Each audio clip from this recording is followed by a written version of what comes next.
Hello students.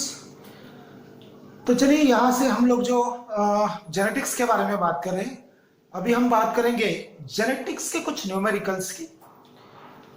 तो इस बारे में जो जेनेटिक्स के न्यूमेरिकल्स है बच्चों, इसमें दो क्वेश्चंस आपको नीट में इस टाइप में जरूर पूछ जाएंगे। There are two questions.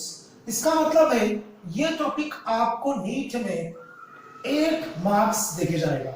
ध्यान देगा प्लीज। पूरे जेनेटिक्स में से जनरली पहले वाले चैप्टर में से आप लोगों को कुछ इस तरह से क्वेश्चंस आके जो न्यूमेरिकल टाइप में होते हैं, तो ऐसे टाइप में हम जेनेटिक्स में जरूर ध्यान देंगे। आप बोर्ड को देखिए, क्वेश्चन रीड कीजिए, आपका खुद का क्वेश्चन भी आप बनाने की कोशिश कीजिए प्लीज। मेरे पहले आपका आंसर हो जाना चाहिए। A diploid organism is homozygous for 3 loci. उसको लोसाई भी बोला जाता है, बट मैं समझूंगा लोकस और लोकाई बोला जाता है। A diploid organism is homologous for 3 loci and heterozygous for homozygous for 3 loci and heterozygous for 2 loci। देखिए यहाँ पे homozygous for 3 loci and heterozygous for 2 loci। How many types of gametes are produced? ठीक है, तो gametes के कितने types इसमें से बनेंगे ये आपको पूछा गया है। तो अगर देखा जाएगा बच्चों, आपको पता होगा gametes किस तरह से बनाया जाए, कितना गैमेट्स बनेगा, इसके लिए हमारे पास फार्मूला है। If you remember that formula, तो वो फार्मूला कैसे आप याद रखेंगे, न्यूमेरिक्स में बताऊंगा आपको। समझिए, आपके पास इस तरह से कुछ गैमेट्स का कॉम्बिनेशन है। देखिए, ये आपको अगर जीनोटाइप दे दिया, आपको पूछेगा भाई इससे कितना गैमेट बनेगा, तो देखिए इससे तो एक ही गैमेट बनेगा, ए बी सी और डी एक ही बनेगा, सिंपल सी बात है। तो चलिए दूसरा कॉम्बिनेशन मैं आपको यहाँ पे लिख के दूंगा, A small a B B C C and D D। इससे कितना गैमेट बनेगा स्टूडेंट्स? यहाँ पे आपको न्यूमोनिक में बना के दे रहा हूं, वो न्यूमोनिक होता है 2:1। ये फॉर्मूला आपको याद रखना है। Formula is 2:n where n is nothing but number of heterozygotes। तो इस फॉर्मूले के अंदर ही जनरल कितना हेटेरोजाइगस है, प्लीज यहाँ पे ध्यान दीजिए। इस जगह पे कितना हेटेरोजाइगस है, इसमें एक ही हेटेरोजाइगस है। तो इसका मतलब n is equal to heterozygous. इसका मतलब आपको क्या लिखना है 2:1। इसका मतलब आपका क्या हो जाएगा 2 हो जाएगा। तो मतलब इस जीनोटाइप का 2 गैमेट आएगा। कौन सा आएगा? Capital A B C D, दूसरा स्मॉल a b और c एंड d। ये फॉर्मूला आपको इसमें प्लीज याद रखें, 2:n where n is nothing but heterozygotes। Number 3 पे जाएंगे, capital A small a, capital B small b, capital C D D। चलिए अब आप बताएंगे कितना आएगा। हमारे पास फॉर्मूला है 2:n, n is heterozygotes, homozygous। तो 2 हेटेरोजाइगस से 2:2 आएगा, 2 into 2 आएगा। देखिए आपका आंसर यहाँ पे क्या हो जाएगा 4 हो जाएगा। मतलब इस टाइप में 4 गैमेट्स बनेंगे। ऐसे आप यहाँ पे कैपिटल C स्मॉल c कर देंगे तो 2:3 हो जाएगा, तो आपके गैमेट्स 8 हो जाएंगे। और अगर ये भी कैपिटल B स्मॉल d हो जाएगा 2:4 आ जाएगा। तो उस तरह से आपके गैमेट्स आगे बढ़ जाएंगे। ठीक है, ये सिंपल सा फॉर्मूला आपको याद रखना है। The number of gametes is equal to 2:1 where n is nothing but the heterozygotes। तो आपको प्लीज ये फॉर्मूला याद रखना है। वैसे देखा जाएगा तो इस तरह से डायरेक्ट भी आपको गैमेट का पूछा जाएगा, पर यहाँ पे थोड़ा घुमा फिरा के इन लोगों ने पूछे हैं कि homozygous for 3 loci and heterozygous for 2 loci. एकदम सिंपल सी बात है, एकदम सिंपल सी बात है। How many types of gametes are produce? तो होमोजाइगस फॉर 3 लोकाई, तो देखिए मैंने capital A B B C लिख दिया। ठीक है, यहाँ पे मैंने लिख दिया D small d E and small e। तो ये हो गया आपका जीनोटाइप। तो इसका मतलब क्या हो गया, होमोजाइगस फॉर 3 लोकाई। देखिए इसको मैंने एक्सप्लेन करके दिया, एंड हेटेरोजाइगस फॉर 2। ऐसे क्वेश्चन आपके पास डायरेक्ट अगर मिल गया तो मुझे लगता है कि आप लोगों का कंफ्यूजन होना थोड़ा सा कॉमन है, कॉमन सी बात है। आप कंफ्यूज हो जाओगे, आपको पता नहीं चलेगा कि आंसर क्या देना है। But please homozygous for 3 loci, heterozygous for 2 loci. हमारा फॉर्मूला है 2:n where 2:2 यहाँ पे आएगा 2, इसका हो जाएगा आपका 4। तो इसका मतलब इस न्यूमेरिकल में आपका आंसर क्या आना चाहिए 4 आना चाहिए। तो ऐसा अगर न्यूमेरिकल है बच्चों तो प्लीज एक ही न्यूमेरिकल है, पर मैंने उसको बाकी की भी पॉसिबिलिटीज इसमें आपको बता दी है, तो आप याद रखेंगे। ऐसा अगर कंडीशन है तो इसमें हमें कितना गैमेट्स आना चाहिए 4 गैमेट्स आने चाहिए। इस तरह से इसको आपको समझना चाहिए। बहुत बहुत इंपॉर्टेंट क्वेश्चन है, नीट में इस तरह से क्वेश्चन आते हैं। ठीक है, तो चलिए क्वेश्चन नंबर 2 देखेंगे अभी इसके बाद। तो चलो let's look at the second question. उसी तरह से नीट का क्वेश्चन है, न्यूमेरिकल टाइप वाला क्वेश्चन है। इसमें बच्चे को बहुत ज्यादा कंफ्यूजन है। थोड़ा टफ क्वेश्चंस लगेगा बच्चों, बट नीट के लिए हमें पढ़ना चाहिए, हमें वो कॉन्फिडेंस के लिए ऐसे क्वेश्चंस को देखना पड़ेगा। प्लीज जो भी बच्चे मेरे साथ रिपीटर के, उन लोगों को भी अच्छे से ध्यान देना है, और रेगुलर के भी उनको भी ध्यान देना है।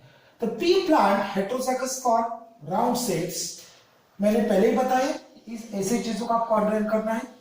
P plant heterozygous for round seeds, round seed shape, they're talking about shape of the seeds and yellow seed color। देखो यहाँ पे येलो सीड कलर आपको दिया गया, पता चल गया आपको कौन सा क्रॉस है। This cross is nothing but dihybrid cross, है ना, round seed and yellow seed colour, तो ये डायहाइब्रिड क्रॉस हो गया। हेटेरोजाइगोट्स है, हेटेरोजाइगोट्स की बात करें, वर सेल्फ पॉलिनेशन कर दिया, इसका मतलब they are talking about F1 generation आपके पास है। Can you write down the genotypes of yellow round seeds, है ना, हेटेरोजाइगस का आप लिख सकते हैं। देखो हमारे पास जो इनिशियल क्रॉस होता है बच्चों, capital YYRR crossed with small YYRR initial parent से, हम लोग इसके गैमेट्स लिए थे इस तरह से, okay, and the first generation we got is like this, right, इस तरह से हमारे पास पहला वाला जनरेशन आ जाता है, this is first filial generation. तो जो फर्स्ट फिलियल जनरेशन आपके पास है, you can understand the result of first filial generation is nothing but heterozygotes round seed, यहाँ पे RR है, और heterozygotes for seed color, देखो यहाँ पे येलो सीड कलर हेटेरोजाइगोट्स है। इसको आपको सेल्फ पॉलिनेशन करना है, ठीक है, इसका आपको क्या करना है, सेल्फिंग करना है। यहाँ पे लिख देता हूँ, आप सबको पता है, मेंडेल भी ये चीज को परफॉर्म करते, this is nothing but the self pollination. ये इनिशियल क्रॉस था, आर्टिफिशियल क्रॉस है, और ये सेल्फ पॉलिनेशन हमें करना है। तो हमें क्या करना है, capital Y small y capital R small y crosses with capital Y small y capital R small r, इसको हमें क्या करना है, सेल्फ करना है।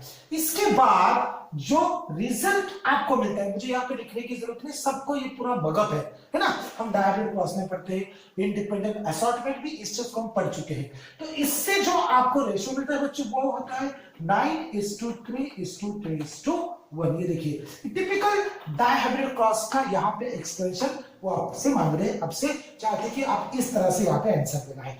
तो हमारे पास ये जो कॉम्बिनेशन बनता है, कितना बनता है, टोटल 800 सीड्स कलेक्टेड। तो देखिए ऐसे कॉम्बिनेशन में आपको 800 सीड्स मिलेंगे, 800 सीड्स मिलेंगे। What will be total number of seeds with recessive trait, मतलब यहाँ पे ये जो एक वाला है, ये पूरा रेस, आपको पता है ये स्ट्रक्चर्स क्या होती है, ये पता है आपको, येलो राउंड है, येलो रिंकल्ड है, ग्रीन ब्राउन है, और ये क्या होता है आपका रिंकल्ड, और आपका कलर ग्रीन कलर होता है, ग्रीन रिंकल आखिरी वाला होता है, रेसिसिव कैरेक्टर होता है, ग्रीन रिंकल लास्ट वाला। तो they are talking about how many green wrinkles are present, ये जो कॉम्बिनेशन है ये कितना, इस हिसाब से हमारे पास एक है, बट हमें हिसाब किसका देना है, 800 सीड का हिसाब हमें देना पड़ेगा।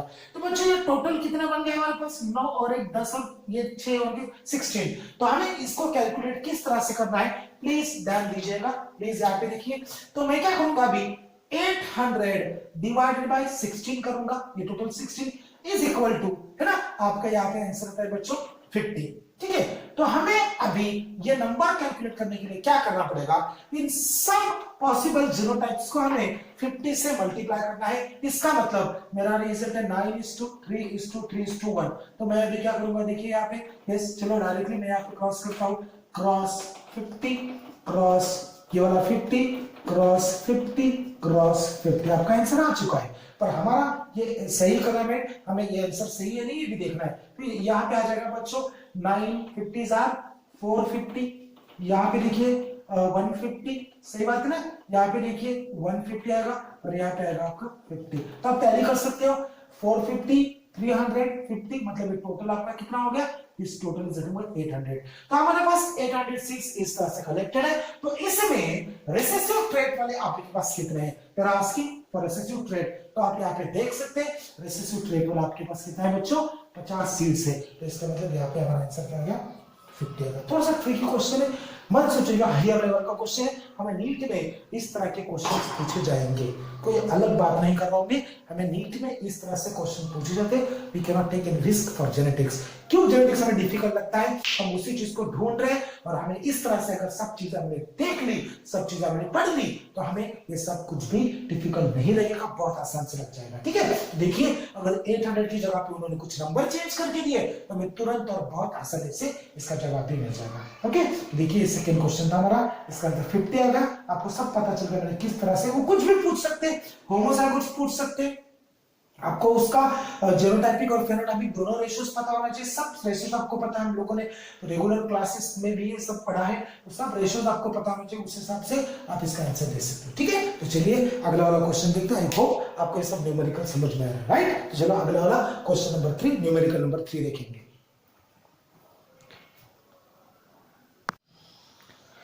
तो चलिए मेरे दोस्त, हम जाएंगे तीसरे वाले क्वेश्चन पे, तीसरे वाले न्यूमेरिकल के, जेनेटिक्स के। पढ़िएगा, क्वेश्चन आपके सामने है यहाँ पे क्वेश्चन, ठीक है। इफ अ क्रॉस बिटवीन, ठीक है, कैपिटल ए है, देखो, if a cross between violet flower pea plant and white flower pea plant producing 50% offsprings with dominant character and 50% offsprings with recessive character, the genotype of the parents will be। बहुत interesting ये question, बहुत direct question है, पर बहुत बच्चे इसमें confuse हो जाते हैं। चलो पहले वाली चीज मैं करूंगा, इसमें मैं गलत करूंगा। A cross between violet flower pea plant and white flower pea plant, ये सबसे बड़ी बात है। Violet and white ये दोनों combination producing 50% offsprings with dominant character and 50% with recessive character, the genotype of the parents will be। अगर आपके दिमाग में एक चीज आती है कि 1:1, ये 1:1 बोल रहा है अपने को, यहाँ पे एक्सप्रेशन देखिए please, look at this. Expression क्या है आपका? 1:1, ठीक है ना, क्योंकि 50% देखिए क्या आएंगे, डोमिनेंट, और 50% क्या आएंगे, रेसेसिव। देखिए 50% डोमिनेंट है और 50% क्या है, रेसेसिव, मतलब 1:1 है। और अगर कोई अच्छा बच्चा पढ़ने वाला होगा, उसको पता है कि 1:1 जो रेशियो हमारा किधर आता है बच्चों, यस डेफिनेटली करेक्ट, जिसको दिमाग में आ गया होगा 1:1 ratio, we are getting the cross called as what, test cross. हमें 1:1 कहां मिलता है बच्चों? टेस्ट क्रॉस में मिलता है। What is test cross? Test cross is that cross where F1 heterozygote is crossed with the recessive parent। तो F1 heterozygote जो है आपका, उसको आपको recessive parent से क्रॉस करना है। इस एग्जांपल का अगर बात करें कि विद रिस्पेक्ट टू ऑप्शन, इन्होंने क्या करा यहाँ पे, capital A cross with small A, ये वायलेट है, ये व्हाइट है, ठीक है ना, capital A is going to be violet and small A is going to be white. इसका जो F1 रिजल्ट आपके सामने है बच्चों, क्या आएगा, कैपिटल ए स्मॉल ए, देखिए हेटेरोजाइगोट से। इसको आपने क्या करना है, this is now crossed with what, recessive parent, recessive parent से क्रॉस करना है। चलिए ये क्रॉस करेंगे, capital A small A into small A and small A, बराबर। या फिर पेरेंट स्क्वायर बनाएंगे, आपका पेरेंट स्क्वायर क्या बोलता है, कैपिटल ए स्मॉल ए, और ये आ जाएगा ए।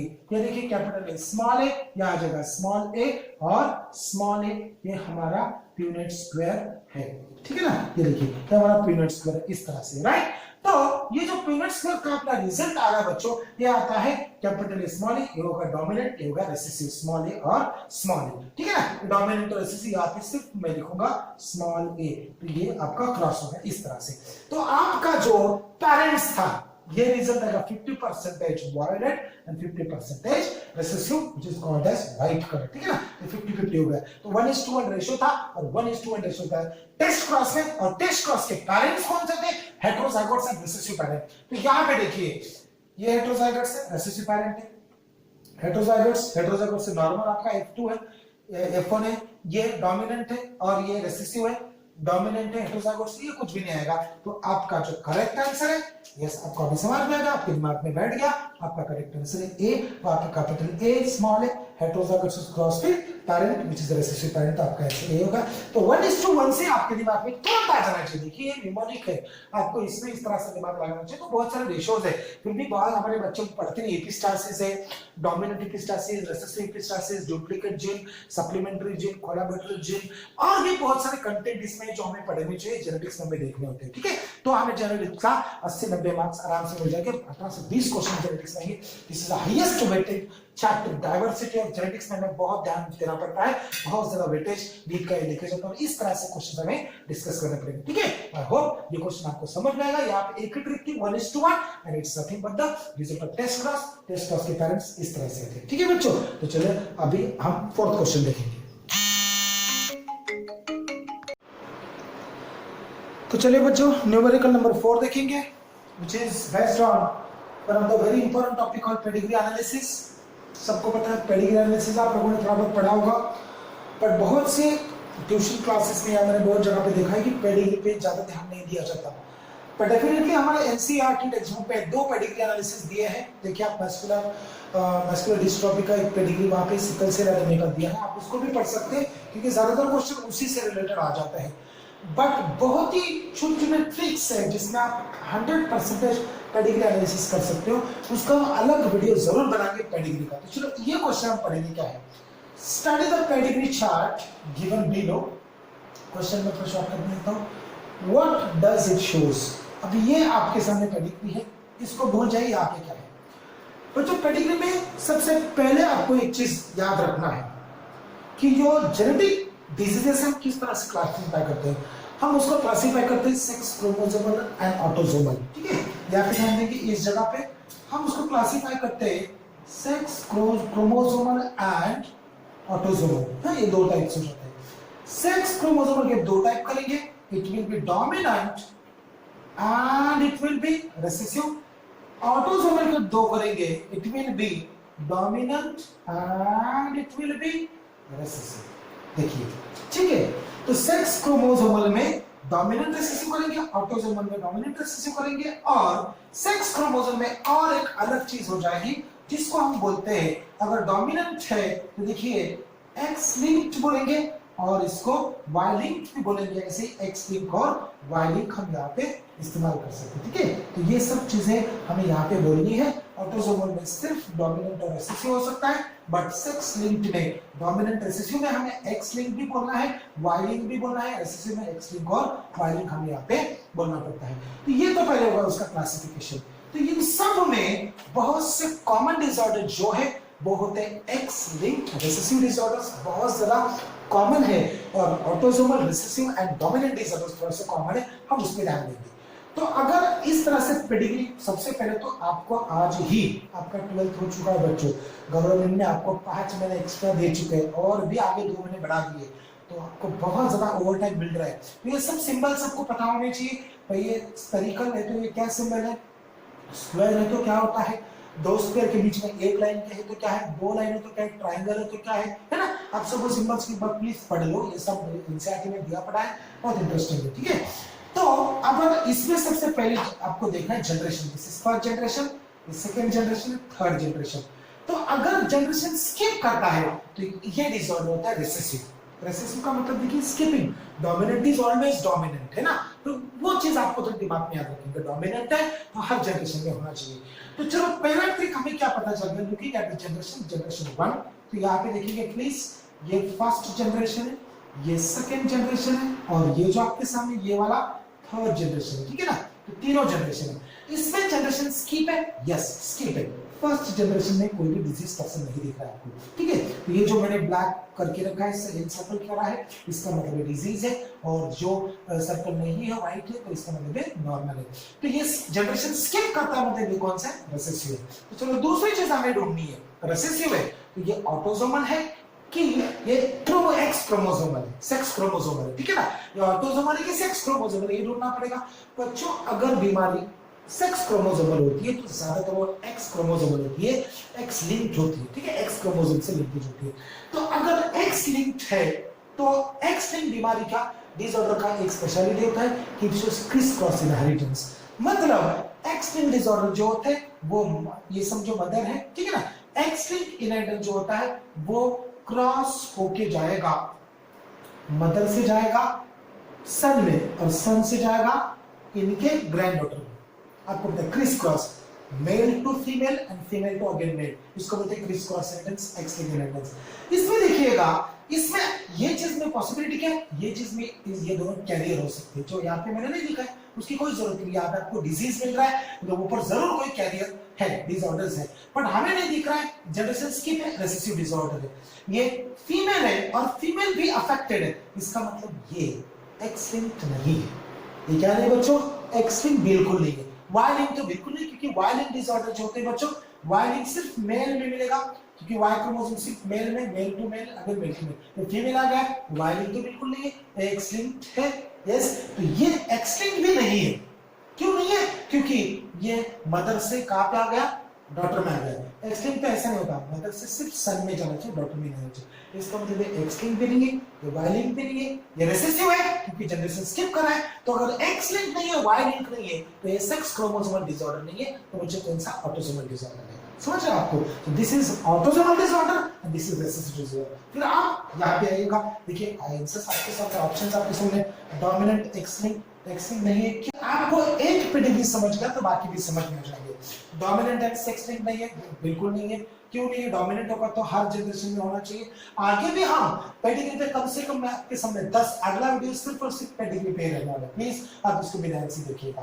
तो डोमिनेंट सेक्स लिंक तो बिल्कुल नहीं है क्योंकि ये फीमेल कैरियर है, तो यहाँ पे फीमेल में आपको दिख रहा है, बिल्कुल नहीं होना चाहिए, सिर्फ सन में दिखना चाहिए। डोमिनेंट एंड ऑटोसोमल है, अगर सेक्स लिंक है तो ऑटोसोमल होगा, डोमिनेंट नहीं है। रेसेसिव एंड एक्स लिंक बिल्कुल नहीं, रेसेसिव एंड ऑटोसोमल यस। तो हमारा आंसर क्या है? This given pedigree shows disorders called recessive and autosomal disorders। तो प्लीज मेरे लिए आप एक काम करेंगे, आज जो भी है मेरा डे देखेगा वो प्लीज एक काम करेगा, आप सब डिसऑर्डर को लिख लीजिए, आपके नोटबुक में लिख के रखिए कि भाई एक्स लिंक रेसेसिव कौन सा है, कलर ब्लाइंडनेस है, नाइट ब्लाइंडनेस है, ये जो हीमोफीलिया है, ये सब आप लिख लीजिए एक जगह पे। एक्स लिंक डोमिनेंट कौन सा है, वो भी फ्राजाइल सिंड्रोम है, रेट सिंड्रोम है, RETT रेट सिंड्रोम बहुत ही ज्यादा कॉमन है, Rett syndrome. Then vitamin D resistance rickets होता है। एक्स लिंक डोमिनेंट के बारे में बात कर रहा हूं, ठीक है ना। उसी तरह वाई लिंक डिसऑर्डर देखो, हाइपरट्राइकोसिस है, वाई लिंक बालनेस होता है, वायलिंग डिसऑर्डर्स होते हैं। ऑटोसोम में भी आप देखो ऑटोसोमल रिसेसिव कौन से होते हैं, जैसे आपने पढ़ा होगा फिनाइल कीटोनुरिया ऑटोसोमल रिसेसिव डिसऑर्डर होता है ना। देन आप देखो उसमें और बहुत सारा कॉमन है, अल्बिनिज्म है, ocular albinism autosomal recessive disorder होता है।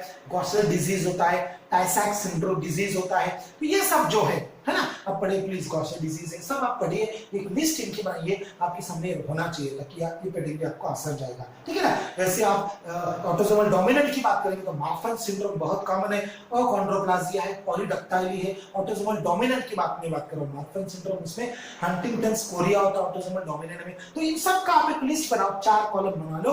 तो ये सेक्स लिंक है ना, उसमें X dominant recessive, then Y link का बनाइए, देन उसमें ऑटोसोमल डोमिनेंट रिसेसिव बना लीजिए। और माइटोकॉन्ड्रियल डिसऑर्डर्स भी एक बहुत इंटरेस्टिंग पेडिग्री होता है जो मैटरनल इनहेरिटेंस शो करता है, प्लीज उस पे भी ध्यान दीजिए।